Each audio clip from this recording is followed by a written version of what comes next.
So we are very pragmatic at our approach and basically listen to the DeFi builders. We attend every single conference. We just go there, ask what people want, and deliver that within the time frame they expect to get. So days or weeks instead of months. So every single opportunity to listen to what people actually need is our bread and butter. And these are the main reasons that protocols such as Pendle, Morpho, Silo, Venus decided to use RedStone Oracles.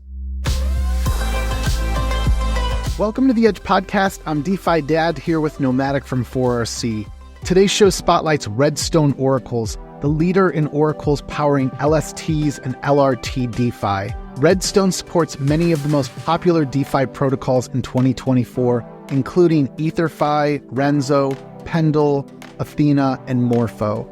In this episode, we speak with the founders of RedStone about the vision behind this younger Oracle protocol, how they compete with incumbents like Chainlink, and what plans they have to grow to serve even more DeFi in 2024. But before we do, just a quick word from our sponsors who make the Edge podcast possible.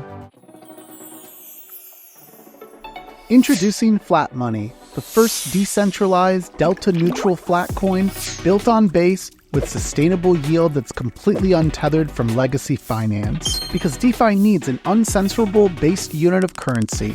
You can mint unit with RETH, which is held in the protocol's shared liquidity pool, where it's borrowed by leveraged traders.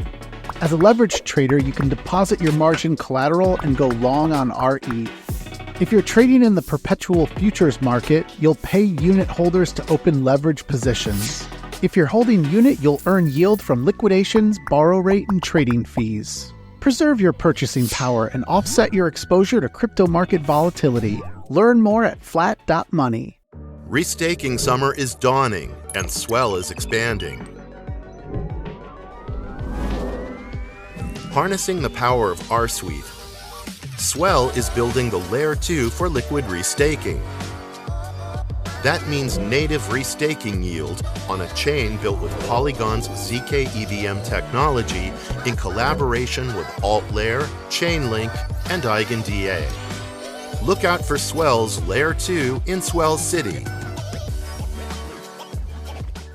Introducing the MANTLE liquid staking protocol, MANTLE LSP, a permissionless, non-custodial ETH liquid staking protocol deployed on Ethereum L1 and governed by MANTLE. With MANTLE LSP, users can stake ETH to instantly receive METH, earn yield and accumulate rewards the longer you stake. METH is the value accumulating receipt token that will give you access to expanded yield opportunities. Stake and watch your yield grow with MANTLE LSP. Introducing KELP DAO, the first liquid restaking platform for LSTs. With KELP, anyone can deposit STETH by Lido, ETHX by Stater, or SFRX ETH by Frax, and mint a liquid restaking token called RSETH. With RSETH, you can participate in your favorite DeFi platforms and get 100% of all EigenLayer points, plus KELP miles. A fresh wave of restaking is here, restaking that's liquid, rewarding, and convenient. Learn more today at kelpdao.xyz/restake. It all started so simply with CryptoKitties and Maker on Ethereum, but quickly became complex with more applications and many chains. Today, everyone agrees UX issues are the biggest blocker standing in the way of crypto adoption. Introducing Avocado. Multi-chain UX redesigned from the ground up. The first wallet to abstract networks, accounts, and gas. One gas tank to pay transaction fees on all chains, in USDC. And native access to INSTADAPP's powerful, custom DeFi strategies. Avocado, one wallet to rule all chains.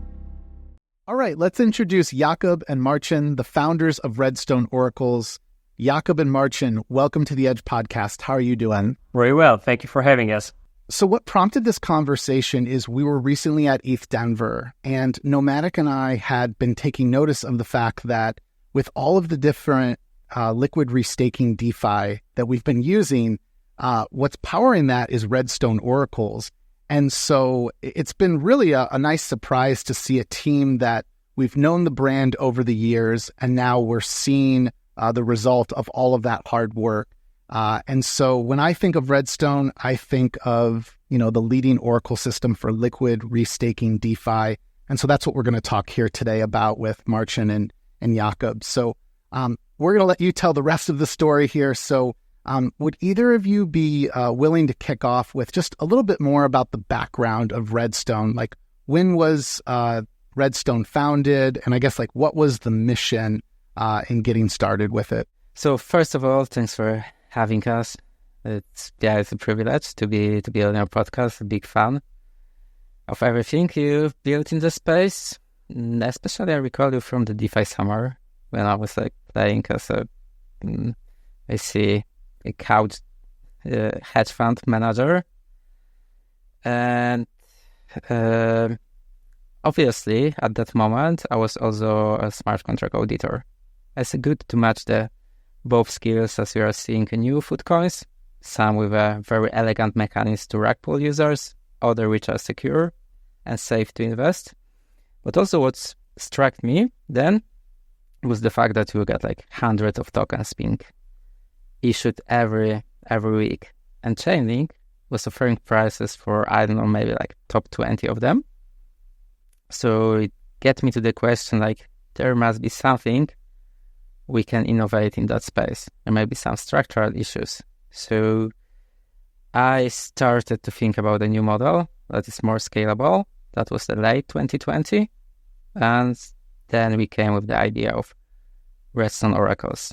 And before that, I'm a software engineer by trade, spent more than 10 years in traditional finance, so banking, insurance, all of this boring stuff. And then since 2016 in the blockchain, which is super, super exciting.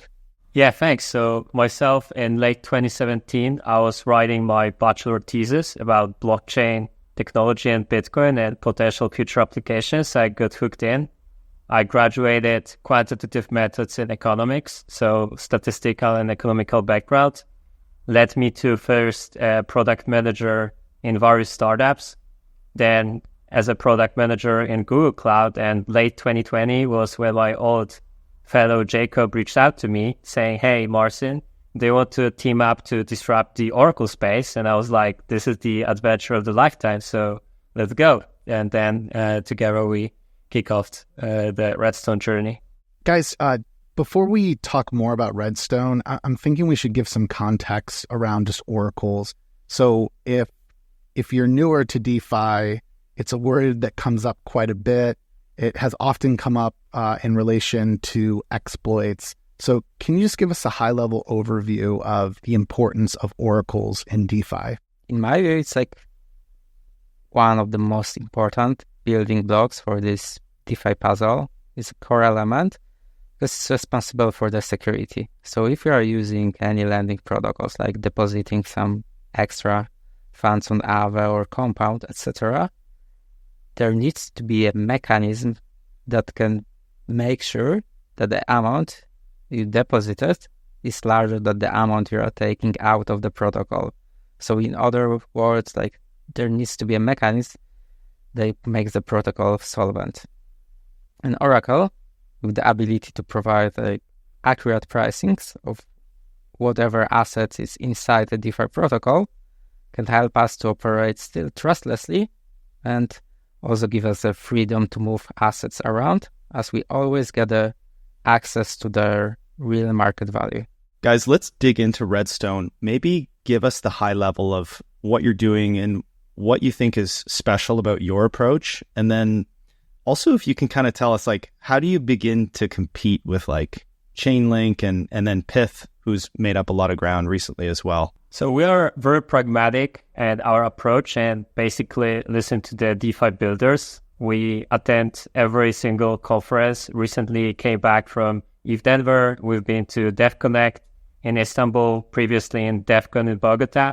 So every single opportunity to put the ear on the ground and listen to what people actually need is our bread and butter. And whenever we hear a new trend, like we spotted in approximately March, April 2023, the LSTFi LRTfi boom, so liquid staking tokens narrative, we partnered up with SWELL to be the first and only oracle to provide their liquid staking token, which is SWETH. And then we went down this rabbit hole with other partnerships like Stader, Stakewise, Redacted Cartel, Stakestone, and right now we are the major LST provider on the market. And we basically focus on delivering what people ask, not creating like fluffy advertisements on our website or Twitter. We just go there, ask what people want, and deliver that within a time frame they expect to get. So days or weeks instead of months.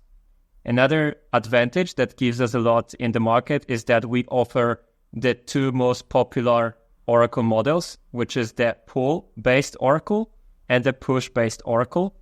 So we started with the first one, and then as the market needed also like more versatile assets in the push Oracle, we expanded into that too. And these are the main reasons that protocols such as Pendle, Morpho, Silo, Venus decided to use RedStone Oracles. And this is also the reason why we are the main Oracle right now on networks like Manta, Mode, Avalanche subnets, and we also recently won the Blast Big Bang competition. I think this is one of the things that really struck me about your team is the ambition to like carve out a part of this sector. And so one thing that I've wondered about is as you've continued to integrate with more and more of the liquid restaking sector of DeFi, can you talk about like some of the benefits of that? Like, I'm thinking of the composability, but I'm also thinking like for every new application that you integrate with, I guess, does it make it that much easier for other protocols to want to integrate? Like, I'm not referring to like a confidence or reputation sort of aspect, like, of course, as folks see the name RedStone getting used more and more, they're going to be that much more willing to want to sign up and work with you.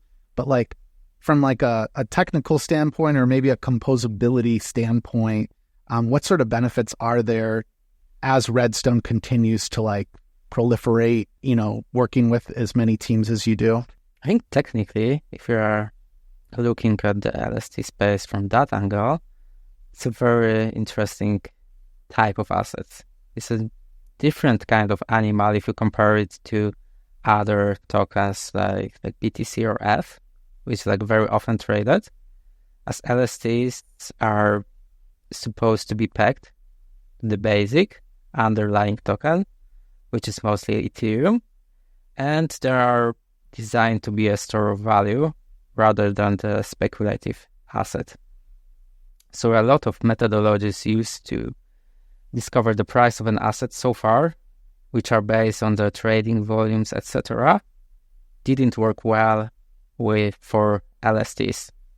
So we needed to design a new methodology, which is based on the liquidity that is stored on DEXs and takes into account the slippage in the real time, so we can automatically add new data sources or detach the pools where the liquidity drops and the price is no longer robust, help us to specialize in the price provision for LSTs.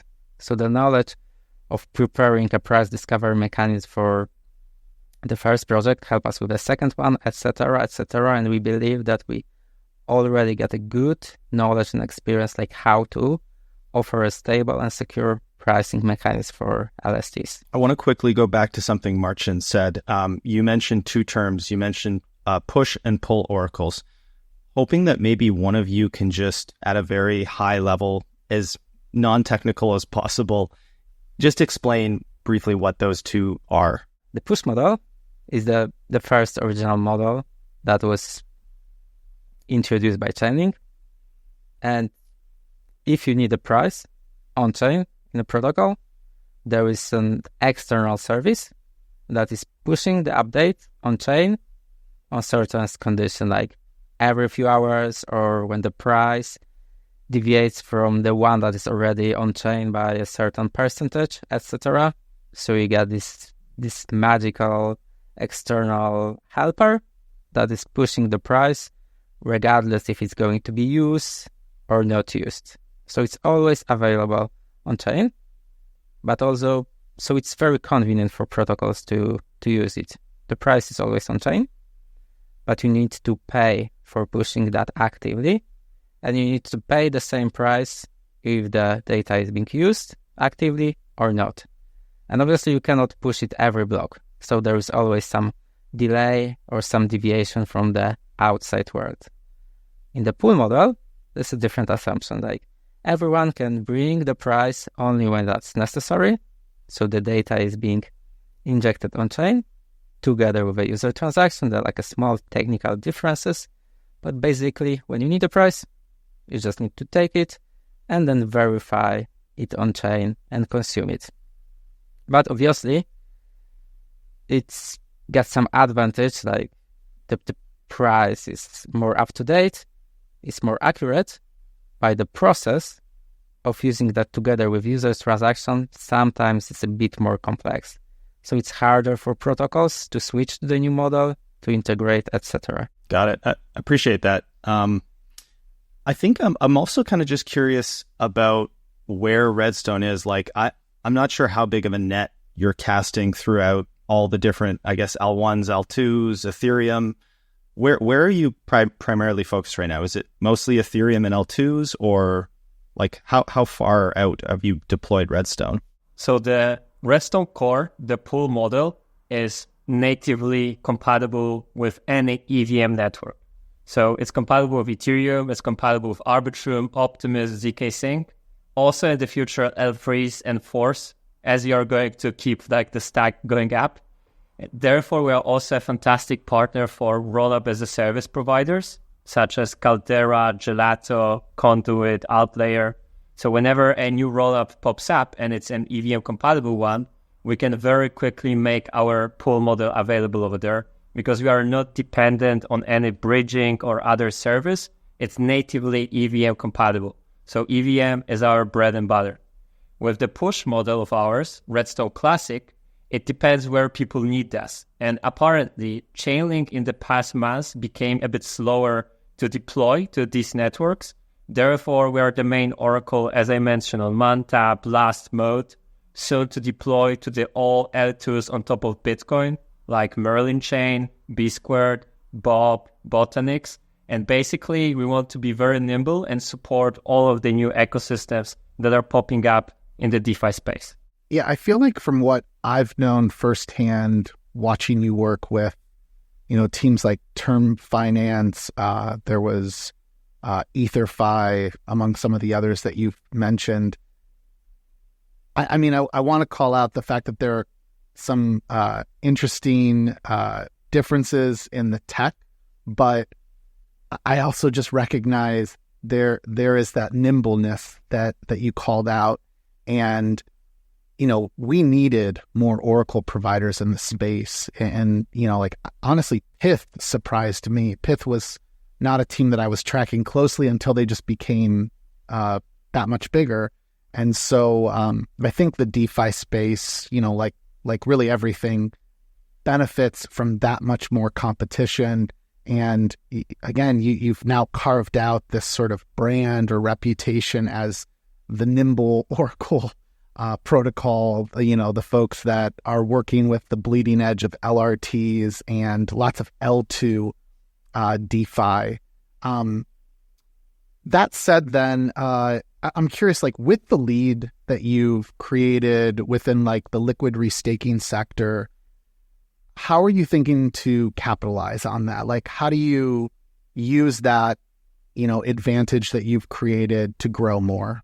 Yeah, I think liquid restaking, but in general, the restaking or the shared security movement, like a super interesting topic because it opens a new design space on the blockchain.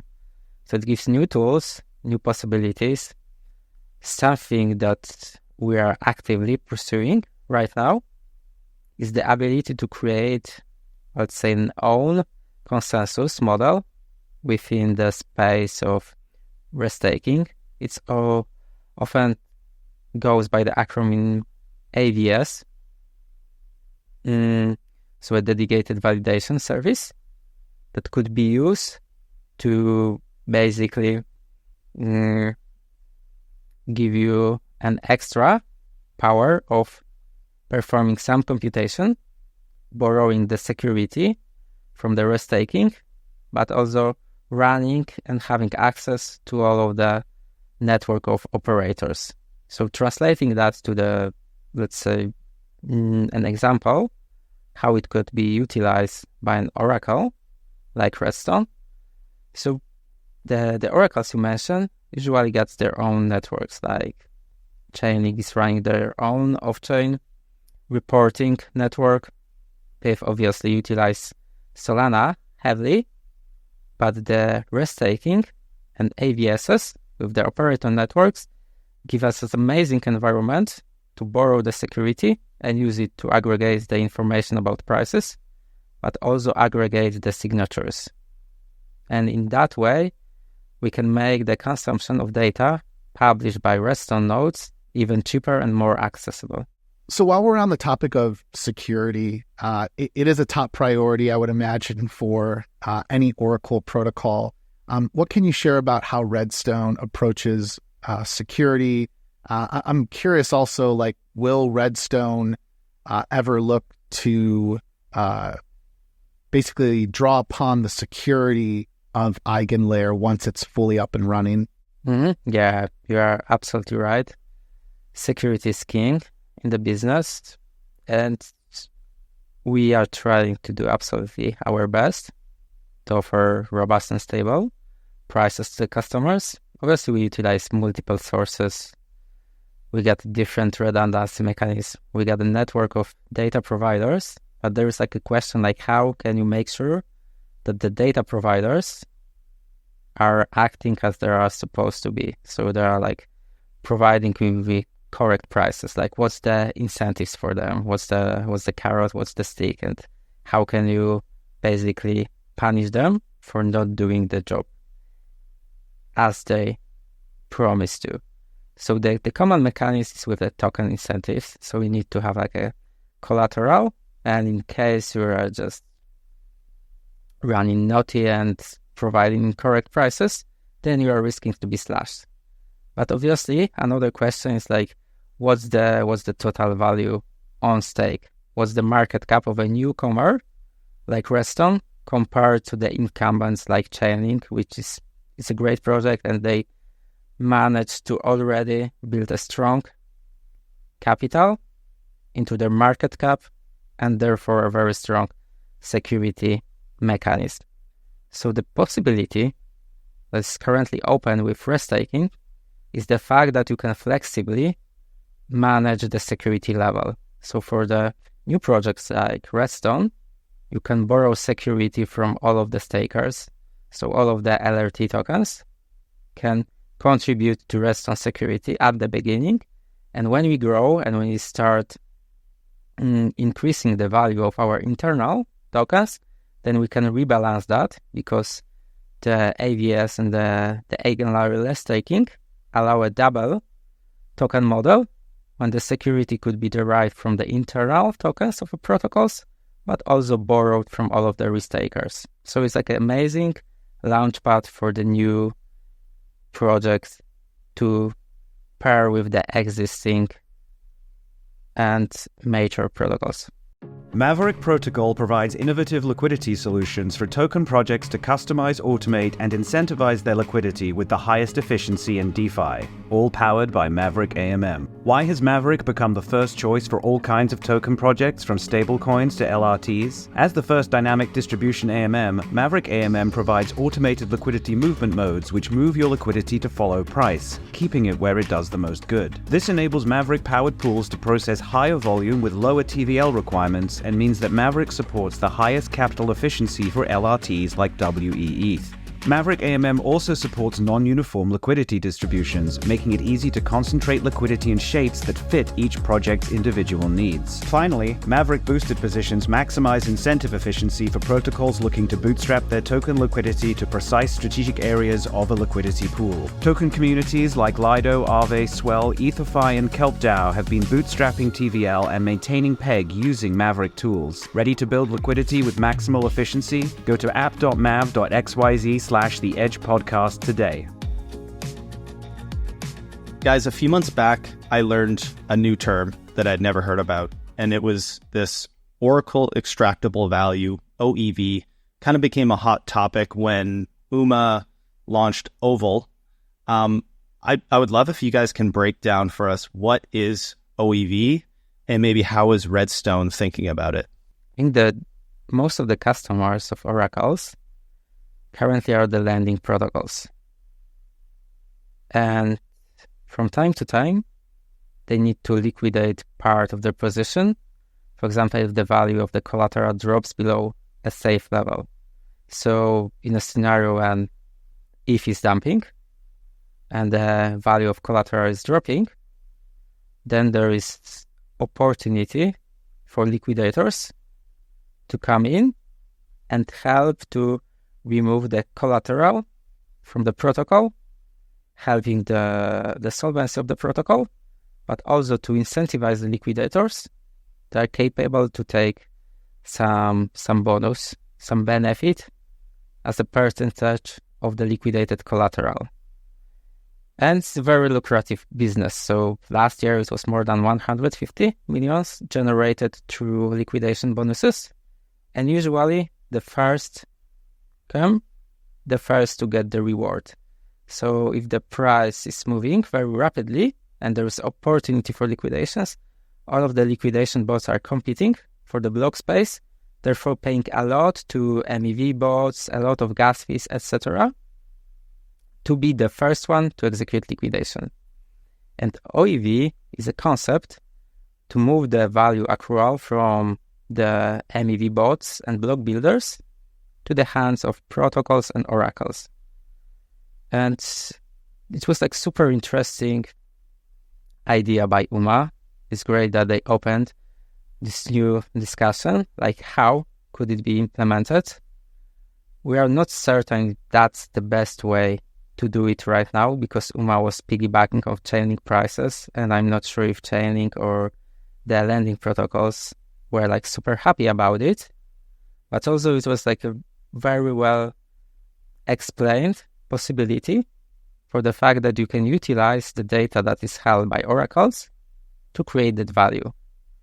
And we at RedStone, we got a different layer for data distribution.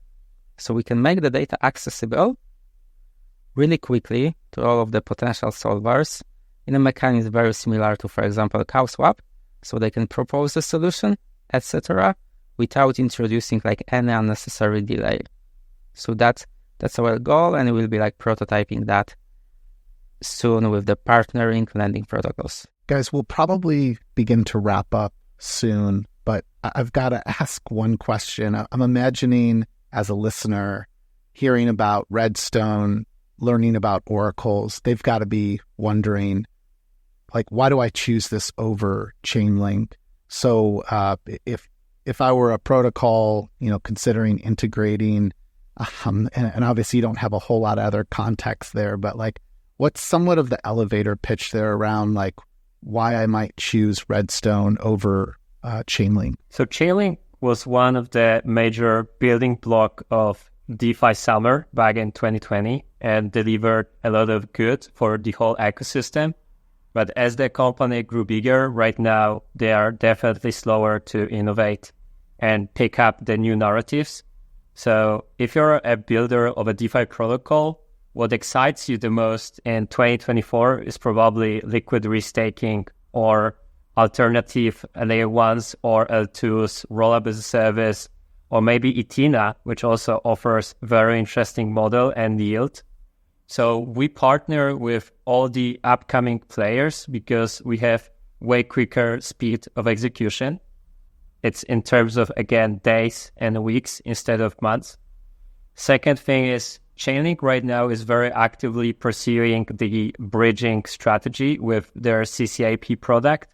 And we hear from our customers that their requests for oracles sometimes get neglected.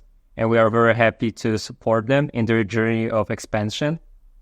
Another thing is RedStone is picking the market share very rapidly, especially in the last months. Recently, Gauntlet and Open Zeppelin have performed an audit on RedStone of both market risk and security risk perspective and gave green light to integrate by one of the largest protocol out there in the DeFi space, RedStone as an oracle for a new market, similar to Llama Risk for Prisma. And right now, Prisma LRT is utilizing only RedStone oracles. So these are very important gains, and it also shows like the traction where the innovation happens right now.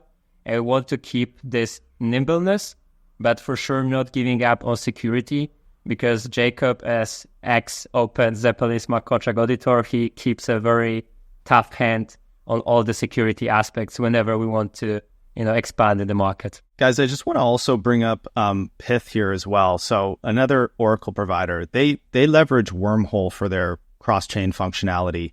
But I'm curious how RedStone achieves this. Like, how were you able to expand to so many L2s and do what you did? And are you using an external provider like Pyth is, or basically how are you achieving that? We really respect Pyth because in terms of the data latency and data quality, they've done an absolutely amazing job, and what they achieve on Solana is remarkable. But also, we are not convinced that using an existing technology from bridging assets or moving tokens from one network to another and applying that to move data is the best choice, because that's technology like super heavy.